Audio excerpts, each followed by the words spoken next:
तो आज का हमारा टॉपिक है एसडी वैन। ठीक है, एसडी वैन देखते हैं। ठीक है।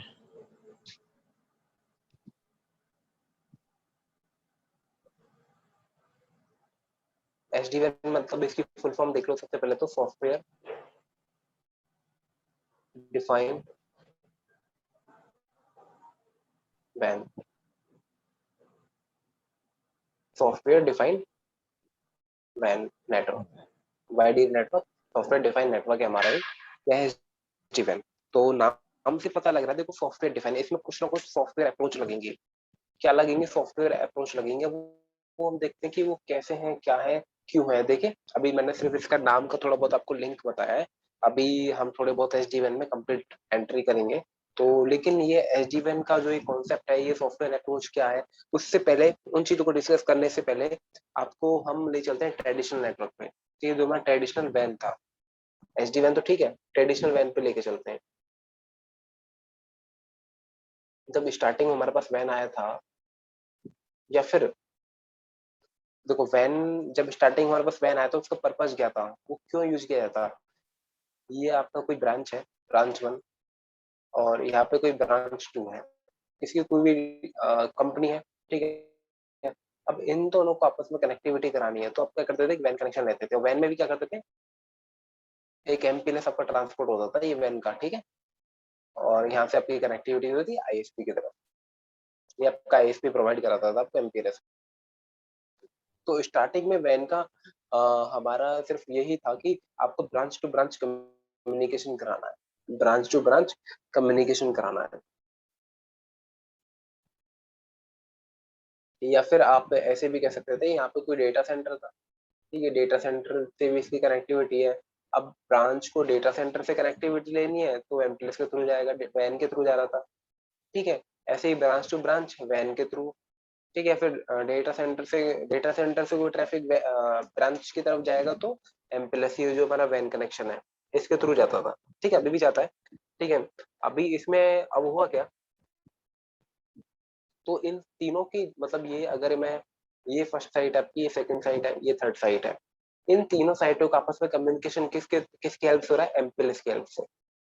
ठीक है, एमपीएलएस का तो एक वैन ट्रांसपोर्ट टेक्नोलॉजी थी। ठीक है, अब आज के टाइम में क्या होता है, आज के टाइम में अब ये ऐसा नहीं है कि इसमें एक चीज बता देता हूँ कि ऐसा नहीं है कि ये ऐसी कनेक्टिविटी, आपकी कनेक्टिविटी ऐसी भी हो सकती है। कोई यहाँ पे यूजर है, वो कहाँ बैठा है? ब्रांच में बैठा है। ठीक है, अब यहाँ पे कोई डेटा सेंटर है। ठीक है, यहाँ पे क्या कर रहा था? इंटरनेट कनेक्शन ले रहा था डेटा सेंटर से, और डेटा सेंटर से बाकी अदर ब्रांचेज जुड़ी हुई है। तो एक केस ये भी हो सकता है कि यूजर अपना ट्रैफिक भेज रहा है ब्रांच से। ठीक है, वो उसे ब्रांच टू के पास भेजना है, तो सबसे पहले ट्रैफिक कहाँ जाता था हमारा? डेटा सेंटर की तरफ जाता है। ये जनरली लोग कर लेते हैं, डेटा सेंटर की तरफ जाता है। डेटा सेंटर पे नंबर ऑफ फायरवॉल वगैरह अटैच होती है वहाँ पे। ठीक है, वो पॉलिसी वगैरह देखते हैं कि हाँ भाई, पास करने लायक है, नहीं है, पास करने लायक है, तो उसको आगे ब्रांच टू में भेज दिया जाता है। अगर नहीं है, क्या पता कोई हमारा कोई डॉक्यूमेंट शेयर किया जा रहा हो जो इलीगल है, तो यही उसको फायरवॉल पे मना कर देता है डेटा सेंटर पे। तो इस वजह से ये डायग्राम बताया मैंने आपको, डेटा सेंटर पे इस तरह की पॉलिसी जनरली लगी होती है। ठीक है, चलो ठीक है, ये तो आपको समझ में आ गया, इसमें कोई दिक्कत नहीं है, अभी इसमें कुछ ऐसा नहीं बताया है। तो हमारे पास मेन, देखो मेन मुद्दा क्या था हमारे ट्रांसपोर्ट था। मेन टेक्नोलॉजी कौन सी थी? एक ही थी, एमपीएलएस। एमपीएलएस के थ्रू ही आप कनेक्टिविटी ले रहे हो दो ब्रांचेस के बीच में, या फिर डेटा सेंटर के बीच में, या फिर जैसे ही आपको कम्युनिकेशन कराना है, क्या पॉलिसी लगानी है, वो एक साइड कर दो। ठीक है, पॉलिसी क्या लगानी है, फायरवॉल कहाँ लगाना है, इतना ध्यान रखो कि दो ब्रांचेस के बीच में कम्युनिकेशन करवाना है, वो किसकी भी हेल्प से हो रहा है? एमपीएलएस की हेल्प से। क्यों? ठीक है, अब आज के टाइम में क्या हुआ, इस एमपीएलएस के अलावा जो वैन कनेक्शन था ना हमारे पास, एमपीएलएस, इसके अलावा कुछ और भी टेक्नोलॉजी आ गई है। अब इंटरनेट भी हो गया है हमारे पास, इंटरनेट को भी आप एज ए ट्रांसपोर्ट यूज कर सकते हो, और 4G LTE भी आ गया है। तो हमारे पास पहले ये था, अब तीन तीन ऑप्शन आ गए हैं। ठीक है, मल्टीपल ऑप्शन आ गए हैं किसमें? वैन कनेक्शन के लिए। ठीक है, अब ये दो ब्रांचेज हैं, या फिर डेटा सेंटर है कोई ब्रांच, इसको बीच में कम्युनिकेशन कराना है। अभी कैसे करेगा? एमपीएलएस के थ्रू भी कर सकता है, या फिर इंटरनेट भी ले सकता है, इंटरनेट, या फिर क्या कर सकता है 4G LTE भी ले सकता है, तो कुछ भी ले सकता है। ट्रांसपोर्ट ये कस्टमर के ऊपर डिपेंड करता है वो क्या लेगा, ठीक है, जैसी उसकी रिक्वायरमेंट होगी वो उसी हिसाब से लेगा। एमपीएलएस क्या है आपका, एक प्राइवेट ट्रांसपोर्ट है, प्राइवेट ट्रांसपोर्ट है। इंटरनेट क्या है, पब्लिक है, हर किसी के लिए एक्सेसिबल है ना इंटरनेट, तो एक पब्लिक ट्रांसपोर्ट है। आपको खुद की अपनी सिक्योरिटी लगानी पड़ेगी। एमपीएलएस तो प्राइवेट है, आपको ये प्राइवेट प्राइवेट ट्रांसपोर्ट है, ठीक है, इसमें थोड़ा सिक्योरिटी ज्यादा रहती है, और 4G LTE ट्रांसपोर्ट है, ठीक है।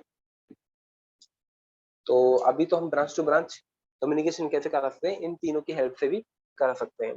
अब देखो, अब जैसे जैसे हमारे पास टाइम की टेक्नोलॉजी ग्रोथ हुई है, तो वैन में भी काफी सारे ऑप्शन आ गए हैं, लॉट ऑफ ऑप्शन फॉर वैन, ठीक है। वैन अब सिर्फ इतना तक सीमित नहीं रह गया कि ब्रांच टू ब्रांच ही कम्युनिकेशन करवाना है। अभी तक हमने ये तो सीखा कि वैन का क्यों यूज हो रही थी, ब्रांच टू ब्रांच कम्युनिकेशन कराना, तो एक वैन कनेक्शन ले लो, एमपीएलएस ले लो, ठीक है। अभी हमने क्या किया, हमारे पास चलो पहले एमपीएलएस था, अब दो ट्रांसपोर्ट और आ गए। लेकिन अभी आज के टाइम में वैन का काम इतना ही नहीं रह गया है सिर्फ कि भाई दो ब्रांचेस को कनेक्टिविटी कराओ, आपका हो गया वैन का काम, नहीं। आज के टाइम में वैन काफी ज्यादा इवॉल्व हो चुका है। करंट वैन हैज इवॉल्व्ड अलॉट।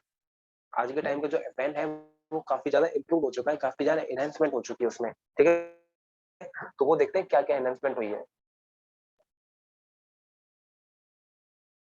देखो ये तो आपको सभी को पता है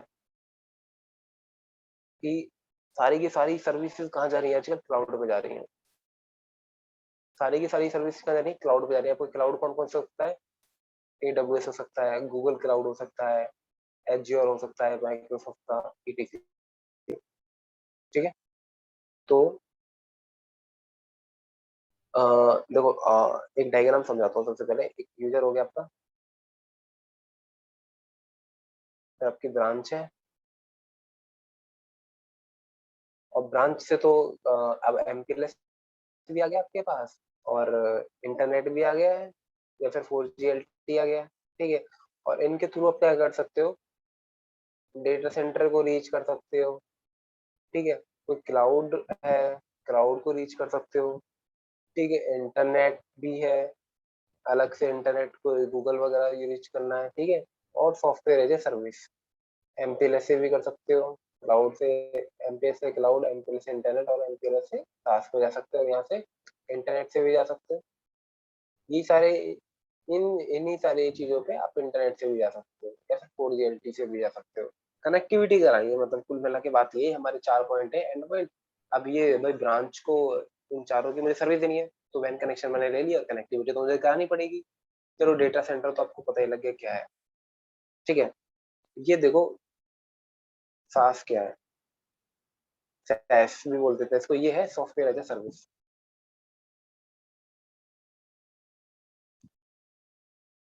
ठीक है। या फिर इसको ऐसे बोल देते हैं X as a service. X के यहाँ पे कुछ भी हो सकता है, एक सॉफ्टवेयर हो सकता है, एक प्लेटफॉर्म हो सकता है, एक इंफ्रास्ट्रक्चर हो सकता है।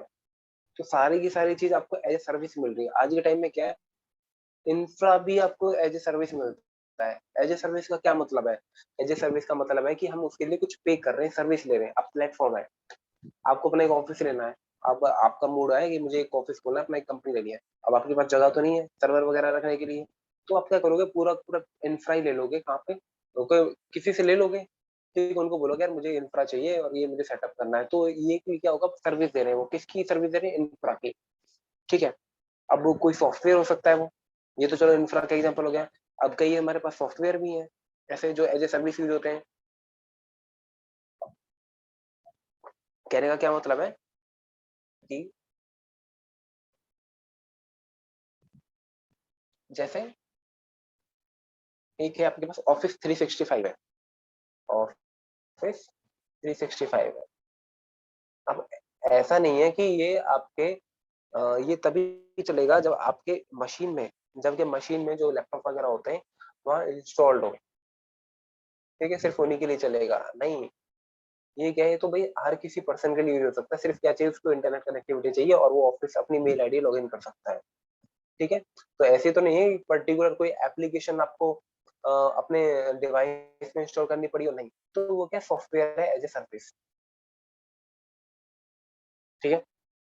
ऑफिस 365 है, जीमेल ड्राइव है, आप इनको कहीं भी बैठे बैठे एक्सेस कर सकते हो। ऐसा नहीं है कि आप अपनी मेल आईडी को सिर्फ अपने ऑफिस प्रेमिसेस में जाके ही लॉग इन कर सकते हो। आप अपने ऑफिस से बाहर निकल के, आजकल तो देखो वर्क फ्रॉम होम चल रहा है, वहां पर भी आप अपनी मेल आईडी लॉग इन कर सकते हो, ठीक है। तो ये क्या है, सारा कुछ क्लाउड पे चल रहा है आपका, ठीक है। ऐसा नहीं है कि आपको सर्विस ऑफिस में बैठ के ही वो एप्लीकेशन लॉग इन होंगे, नहीं। आप बाहर भी कर सकते हो, इंटरनेट पे भी कर सकते हो, ठीक है। तो आपका जो सॉफ्टवेयर है वो एज ए सर्विस यूज हो रहे हैं, ठीक है। किसके थ्रू हो रहे हैं? क्लाउड के थ्रू हो रहे हैं, ये बात ध्यान रखना। तो आज ये जो वैन है ना, इतना ज्यादा इवॉल्व हो चुका है। तो आज का वैन है जो सिर्फ दो कनेक्टिविटी के लिए नहीं है कि ब्रांच और ब्रांच टू यहाँ पे, तो ऑफिस 365 भी लॉग इन करवाना है आपको, ठीक है। और भी दुनिया भर के एप्लीकेशन ऐसे। और मतलब ये क्यों करना पड़ा हमें? क्योंकि सारी की सारी एप्लीकेशन कहाँ जा रही है आज के टाइम में? क्लाउड पे जा रही है। Application are moving towards cloud, ठीक है। कौन कौन से क्लाउड है आपको पता ही है, ठीक है। सेकंड पॉइंट क्या है? अब देखो सारी की सारी चीजें कहाँ जा रही है? क्लाउड पे जा रही है। ये भी एक वैन का क्या हो गया? एनहांसमेंट हो गया। ये वैन के कुछ फीचर्स है जो आज के टाइम में इवॉल्व हो जो चुके हैं, ठीक है। सेकंड पॉइंट क्या है आपका? मैं यहाँ पे नोट पैड में लिख देता हूँ इनफैक्ट, वो बड़ा करके, वैन एवोल्यूशन, ठीक है। समझ में ना आए तो एक बार मुझे पूछ लेना, कहीं कोई डाउट हो तो। सबसे पहला पॉइंट क्या है? Application are moving to the cloud. सारी की सारी एप्लीकेशन सारी क्लाउड, ये चेंज आ चुका है एक तो सबसे पहले, ठीक है। पहले तो कुछ नहीं था ऐसा। सबसे पहले तो क्या करते थे? अपने प्रीमिसेस में लगा देते। आज के टाइम में तो क्या है, क्लाउड पे जा रहा है सब कुछ, ठीक है।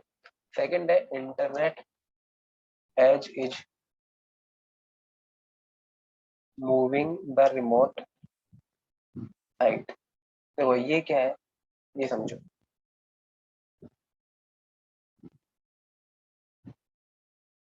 पहले क्या होता था कि आपका जो डेटा सेंटर है ना, डेटा सेंटर पे आपके फायरवॉल वगैरह होते हैं कि भाई कोई ट्रैफिक आ रहा है इसके पास, वो पास करवाना है नहीं करवाना है, ठीक है। ब्रांच है, डेटा सेंटर भी होता है जनरली। अब ब्रांच से कम ये ट्रांसपोर्ट ले लिया, कोई भी एमपीएलएस लिए चलो आपने, और इसकी कनेक्टिविटी, ठीक है। और ब्रांच टू है यहाँ पे, इसकी कनेक्टिविटी है यहाँ पे। अब ब्रांच में से कोई ट्रैफिक यूजर बैठा है, यहाँ पे कोई यूजर बैठा है। अब ये क्या कर रहा है, कोई एप्लीकेशन इसको डेटा सेंड कर रहा है, किसको? ब्रांच टू को। ब्रांच टू को डेटा सेंड करना चाहता है, want to send some traffic to branch two. तो ट्रैफिक कहाँ जाएगा? डेटा सेंटर पे जाएगा, और डेटा सेंटर पे ये फायरवॉल पॉलिसी लगी हुई है, ये आपको अप्लाई करेगा कि भैया ऑथेंटिकेट है नहीं है। ऑथेंटिकेट होगा तो आगे भेज देगा, नहीं होगा तो नहीं भेजेगा, ठीक है। तो अब कई बार ऐसा होता है ना कि हमें सारा का सारा ट्रैफिक यहाँ पे मैं पॉलिसी पे क्यों भेजूं, ठीक है। जो मेरी फायरवॉल है उनकी एफिशिएंसी यूज हो रही है ना। कई बार ऐसा ट्रैफिक होता है जो चेक करने लायक नहीं होता है, ठीक है। यहाँ पे क्या पता कोई ऐसा, मैं 10 लोग हो चुके हैं, या फिर कोई गेस्ट आया है, ठीक है। या फिर मैं एक ऐसी पॉलिसी बनाना चाहता हूँ कि बार बार ना ये जो यूजर्स बैठे हैं इनके लिए चेक ना करें ये, ठीक है। कुछ ऐसे यूजर्स भी है वो डायरेक्ट भेजे जाए, कोई उनके लिए ऑथेंटिकेशन ना हो, कोई उनके लिए चेकिंग ना हो। तो आप हम क्या करते हैं यहाँ पे, अ, अ, एक सेंट्रलाइज्ड, एक मिनट को,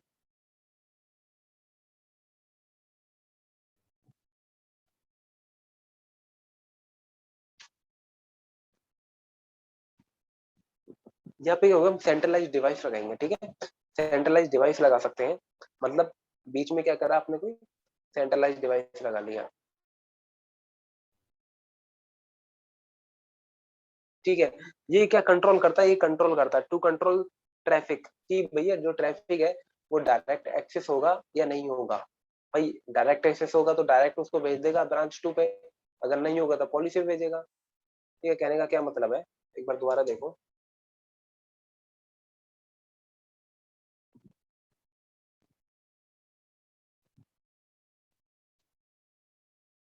ये आपका ब्रांच था, और यहाँ पे क्या था? एमपीएलएस। तो यहाँ पे मैंने क्या किया, एक सेंट्रलाइज डिवाइस लगा लिया, और यहाँ पे आपकी डायरेक्ट वो है डीसी वगैरह, और इसकी कनेक्टिविटी के साथ है इंटरनेट के साथ है, इंटरनेट जो भी इंटरनेट, ठीक है। अब क्या हो सकता है भाई, यहाँ पे कुछ यूजर्स ऐसे भी तो हो सकते हैं भाई, मैं नहीं चाहता ना, मैं नहीं चाहता उसका ट्रैफिक, ये सेंट्रलाइज डिवाइस यहाँ लगा लो, ठीक है। मैं नहीं चाहता इसका जो ट्रैफिक है वो डेटा सेंटर पे जाए। भाई डेटा सेंटर की एफिशिएंसी क्यों मैं ज्यादा बढ़ाऊं, यहाँ पे जो भी डिवाइस लगे हुए हैं, तो मैं क्या करूंगा, मुझे इसकी कनेक्टिविटी तो है ही, ठीक है, एमपीएलएस की इंटरनेट के साथ कनेक्टिविटी तो होगी, कुछ ना कुछ कनेक्शन प्रोवाइड करवा दिया, फिर डेटा सेंटर के साथ होगी इंटरनेट की कनेक्टिविटी, तो मैं क्या करूंगा, एमपीएलएस से जो ट्रांसपोर्ट है ना, इसकी कनेक्टिविटी किससे है, एमपीएलएस से। अभी मैं समझता हूँ कि एमपीएलएस की कनेक्टिविटी है, तो क्या होगा, ये जैसे ही इस सेंट्रलाइज डिवाइस के पास आए, ये दिखेगा अच्छा, इसके लिए चेक नहीं करना, सीधे इसको भेजो इंटरनेट पे, डायरेक्ट एक्सेस करवाओ उसको, डीआईए, डायरेक्ट एक्सेस। अब ये आपको ध्यान रखना है कि भाई वो कौन सा यूजर है, क्या है। अगर आप डायरेक्ट एक्सेस करवाना चाहते हो, तो उसके लिए आपको डेटा सेंटर में जो फायरवॉल्स लगे हुए हैं ना, वो पिक्चर में नहीं आएंगे, ठीक है। आपको डेटा सेंटर की तरफ कोई ट्रैफिक नहीं भेजना, मत भेजो, डायरेक्ट डायरेक्ट इंटरनेट लो। लेकिन यहाँ पे आपको कोई सिक्योरिटी नहीं मिल रही, क्योंकि डेटा सेंटर पे आपके क्या होते हैं, सारे सारे एक मिनट रुको, हाँ क्वेश्चन पूछो। अरे यार सर, मैं ये पूछ रहा हूँ, जैसे हमने ये पैकेट भेजा यहाँ से एमपीएलएस के थ्रू इंटरनेट पर, पैकेट भेजने से थोड़ा पहले जो तेज बोलिए। सेंट्रल पॉइंट है जो, हाँ मैंने जो पैकेट भेजा है, तो मेरे को पैकेट भेजा इंटरनेट पर, तो जो बीच में फायरवॉल है वो फायरवॉल को यूज नहीं करेंगे, मतलब ये एफिशिएंसी जो जितनी लगती है फायरवॉल के थ्रू जाने में, उसको सेव करता है ना। नहीं नहीं, वो अभी एसडीएन के छोड़ दो, ठीक है। ये देखो कि मुझे डेटा सेंटर की तरफ ट्रैफिक नहीं भेजना, हम्म। तो मैं क्या किया हमने, मैं यहाँ पे ऐसे एक सेंट्रलाइज डिवाइस लगा रहा हूँ, ठीक है, जिसकी हेल्प से जो ये ना, ये डायरेक्ट एक्सेस नहीं हो रहा है, डायरेक्ट एक्सेस हो पा रहा है इंटरनेट पे, ये इसकी तरफ नहीं जा रहा, डेटा सेंटर की तरफ ट्रैफिक नहीं जा रहा। भाई मैं नहीं चाहता ना, अच्छा। मेरा ये रिक्वायरमेंट है डेटा सेंटर पे ट्रैफिक ना जाए, ठीक है। तो हम्म। वैन में आजकल ये भी इन्वॉल्वमेंट हो गई है। अच्छा। अगर आप ये चाहते हो, भाई अगर आप ये चाहते हो ना कि डेटा सेंटर पे जनरली फायरवॉल्स वगैरह लगी होती हैं, अगर आप ये चाहते हो कि भाई जो हम्म। मेरा ट्रैफिक है यहीं पे चेक कर लिया जाए, तो यहाँ पे आप यहीं यहीं पे इसी ब्रांच पे आपको फायरवॉल्स वगैरह लगानी पड़ जाएंगे फिर, ठीक है। अच्छा। ठीक है। कहने का क्या मतलब है, ये देखो कि ब्रांच, ये आपके ऊपर डिपेंड करता है आपको फायरवॉल लगानी कहाँ लगानी, कहाँ नहीं लगानी, ये तो मैं जनरल आइडिया दे रहा हूँ सिर्फ आपको, ठीक है। अब ब्रांच से डेटा सेंटर में ट्रैफिक जा रहा है, अब मैं नहीं चाहता कि डेटा सेंटर में ट्रैफिक जाए, मैं तो चाहता हूँ कि डायरेक्ट एक्सेस इंटरनेट करें मेरे यूजर, तो डायरेक्ट एक सेंट्रलाइज डिवाइस लगा लो इंटरनेट पे, डायरेक्ट कनेक्टिविटी दे दो, ठीक है। ओके, तो ये है।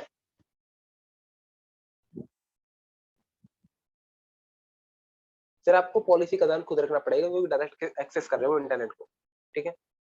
अब बात करते हैं नेक्स्ट पॉइंट की, जो थर्ड पॉइंट है वो क्या है,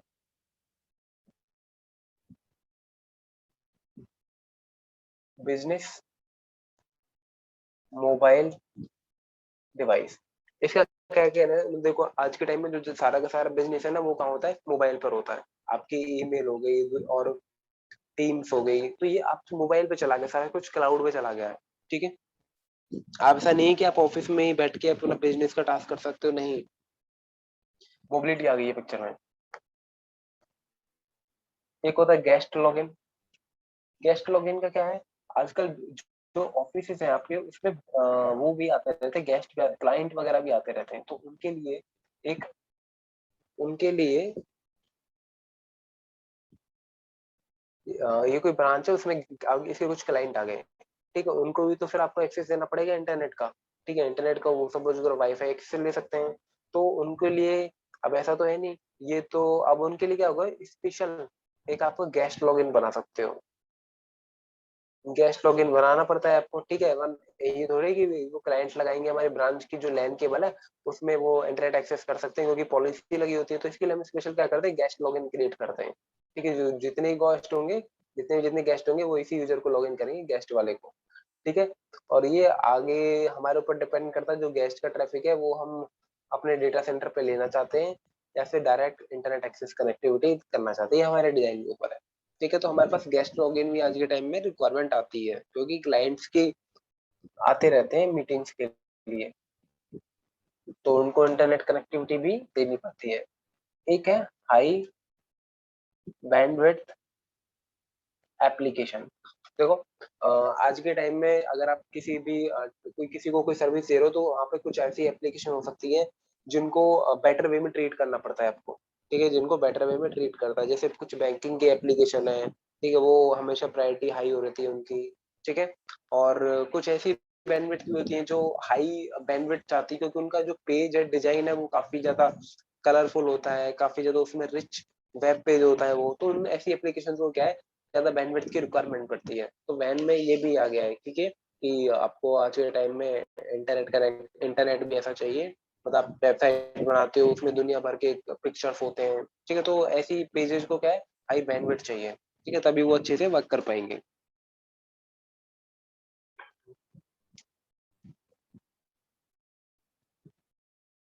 अब जो एप्लीकेशन में अगर मैं बात करूं, तो ये बात देखना, जो एप्लीकेशन है आज के टाइम में, सारी सारी एप्लीकेशन कहाँ चली है, क्लाउड पे चली गई है।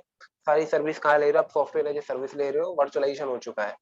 ठीक है, ऐसा नहीं है कि आपको जैसे ऑफिस में कोई एप्लीकेशन डाउनलोड करनी है, कि अब ऑफिस में क्या है, स्टाफ है आपका कितने का, 100 एम्प्लॉयज का, तो 100 वहाँ पे पीसी लगे हुए हैं। ठीक है, वहाँ पे क्या है, कोई किसी को कोई यूआरएल लॉगिन करना है, ठीक है, और या फिर कोई एप्लीकेशन लॉगिन करनी, कोई टूल लॉगिन करना, वो टूल फिर एक बंदा होगा, वो 100 के 100 सिस्टम में जाके इंस्टॉल करेगा, उसमें कितना टाइम कंज्यूम होगा।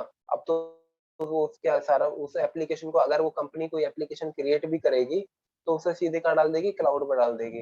ठीक है, क्लाउड पर डाल देगी और एक लिंक वगैरह दे देगी कि क्लाउड का एक्सेस ऐसे होगा, और ये सारे के सारे PC log in without any hardware, without any installation, ये उसको एक्सेस कर सकते हैं। ठीक है, तो इसमें किसी बंदे को डायरेक्टली जाना नहीं पड़ा हर एक सिस्टम पे वो सॉफ्टवेयर इंस्टॉल के लिए, क्योंकि सॉफ्टवेयर एज ए सर्विस या फिर उसका वर्चुअलाइजेशन हो चुका है। ठीक है, क्लाउड पे जा चुकी है, और फिर वो तो कहीं भी बैठे हुए एक्सेस कर सकता है उसको।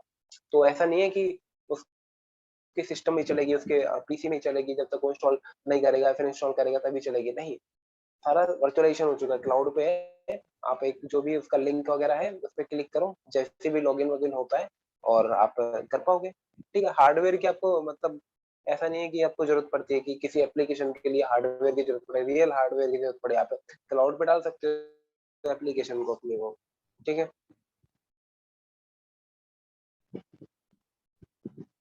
और एक और पॉइंट, वैन जो आज के टाइम में होता है, अगर हम किसी को वैन सर्विस दे रहे हैं, तो हमको एसएलए भी मेंटेन करना पड़ता है। ठीक है, दो ब्रांच की आपस में कनेक्टिविटी भी करा रहा हूँ, तो इनकी भी मुझे एसएलए मीट करना, कि दोनों ब्रांच के बीच में कम्युनिकेशन ब्रेक नहीं होना चाहिए। या फिर किसी ब्रांच को मैं इंटरनेट एक्सेस दे रहा हूँ डेटा सेंटर को, तो वहां भी मेरा ये होता है कि भाई इसके पैकेट इंटरनेट कनेक्टिविटी हमेशा रहनी चाहिए।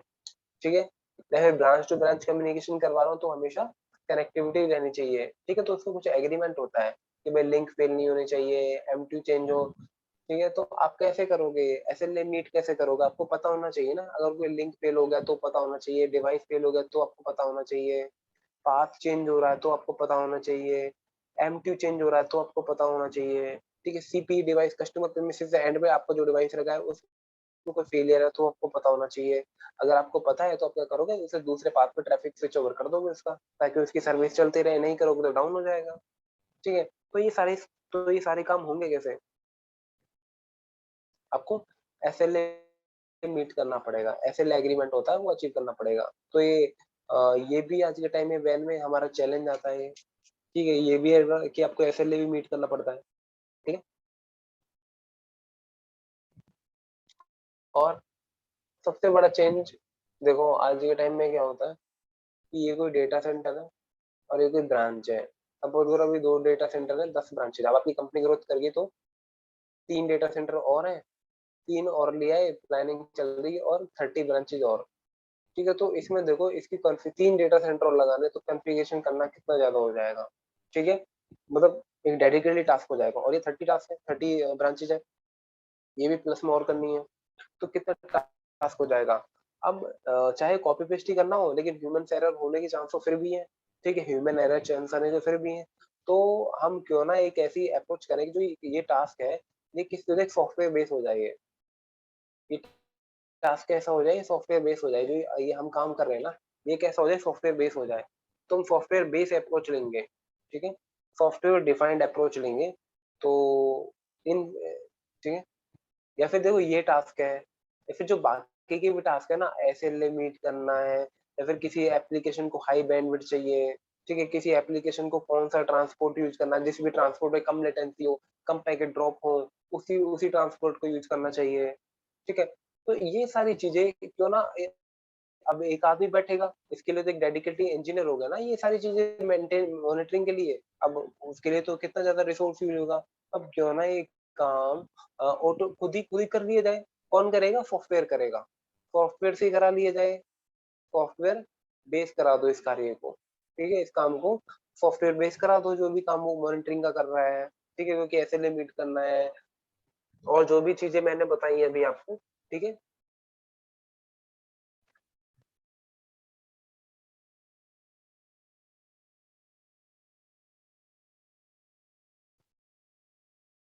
कोई कॉन्फ़िगरेशन करनी है, मॉनिटरिंग करनी है, तो ये सारे टास्क आप कैसे करते हो? सॉफ्टवेयर अप्रोच से भी कर सकते हो, ठीक है। और उसी सॉफ्टवेयर अप्रोच को क्या नाम दिया गया है? एसडीएन का, सॉफ्टवेयर डिफाइंड नेटवर्क, ठीक है। सॉफ्टवेयर डिफाइंड अप्रोच लोगे तो देखो जनरली हमारे नेटवर्क में दो चीजें होती हैं, एक तो होता है लैन डिवाइस और दूसरे होते हैं वैन डिवाइसेस, ठीक है। अब लैन को सॉफ्टवेयर अप्रोच अगर इसमें इम्प्लीमेंट करोगे तो हम उसको क्या बोलते हैं?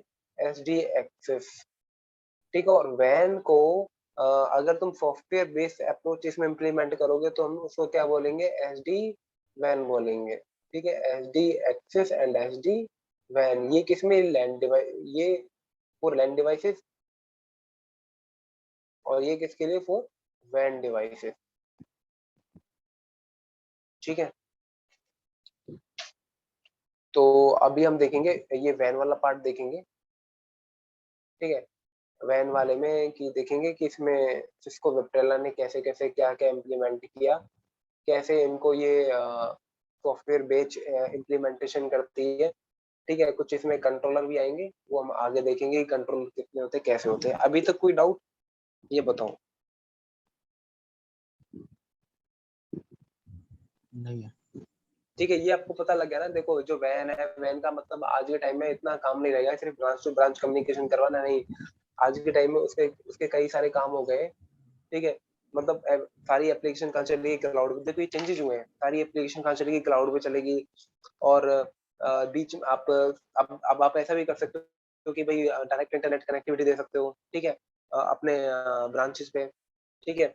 सारी एप्लीकेशन, सारा बिजनेस मोबाइल पे चल रहा है, गेस्ट लॉगिन होते हैं, बैंडविड्थ को हाई कंजप्शन हो रही है, एसएलए मीट करने हो रहे हैं आपको, ठीक है। आप एसएलए मीटिंग में डाल सकते हैं मीट एसएलए, ठीक है।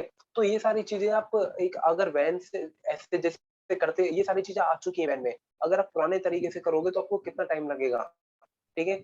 अब आपको क्या सॉफ्टवेयर बेस्ड अप्रोच लेके आनी है ताकि इन चीजों को आप कंट्रोल कर सको। जो ये 6-7 पॉइंट है, इन चीजों को आप कंट्रोल कर सको।